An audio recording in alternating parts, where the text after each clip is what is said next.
Well, good afternoon, colleagues, and thank you very much for your time. We are joined in this post-match press conference for South Africa versus Comoros by the head coach of South Africa, who just qualified for the final with a 3-1 scoreline. Going into the match, coach, firstly, what was the plan? 2 quick goals early. Was this part of the plan and the aggression that your players showed today? I think we were crystal clear. We were very clear with how we want to approach the game. We said we are going to play with the 2 10s, we are going to play with 1 top man, and we wanted early goals so that we can unsettle them and open them. Because if you look at the teams that we have been playing against, they sit back and then they catch us on set play and start a situation. So in this case, what we said was that let's have a quick goal, let's unsettle them, let's play the ball behind them, but let's draw them in because they were man markers. So we said let's have the 2 10s to draw them in, and then we go punch up with the striker. It has worked for us, and I'm happy that we scored goals that we needed this time around.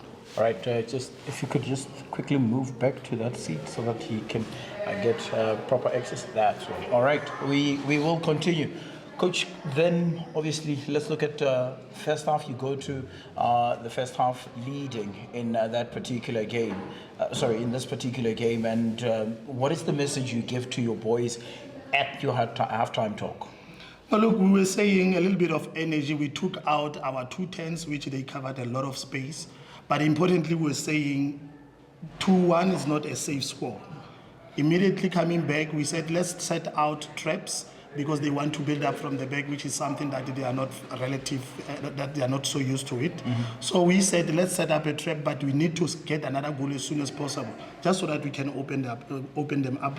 And we did exactly that. Getting 3 goals, then at least the gap is 2. But we played a high-intensity game, which I really think it was a little bit too much for the boys that went for recess and they are back to the game again. I think I'm proud of my boys. They showed a professionalism in them, because you look at they coming from off-season and you bring them back and they play a high-intensity game like this.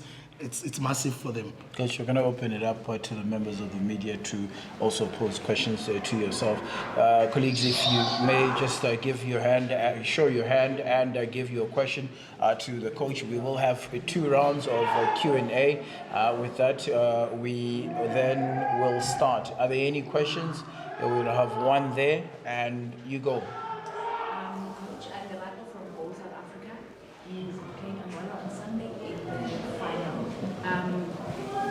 Your preparations ahead of the game, and as the host, obviously, the country, I was expecting you guys to do well, but in terms of that final, when you look at how Angola has performed and leading to how you guys to that final and how South Africa performed, how do you prepare or see ourselves turn out in the final?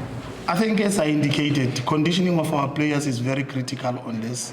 They played a high-intensity game, and maybe one will have a walkthrough with them, but they need a complete rest. But we are going to have a tactical region wherein we are going to work out strategy on how we want to play against Angola. Thank you. All right. Any other questions? Going once, going twice. So, Coach of South Africa, thank you very much for your time and all the best for the remainder of the tournament as we subsequently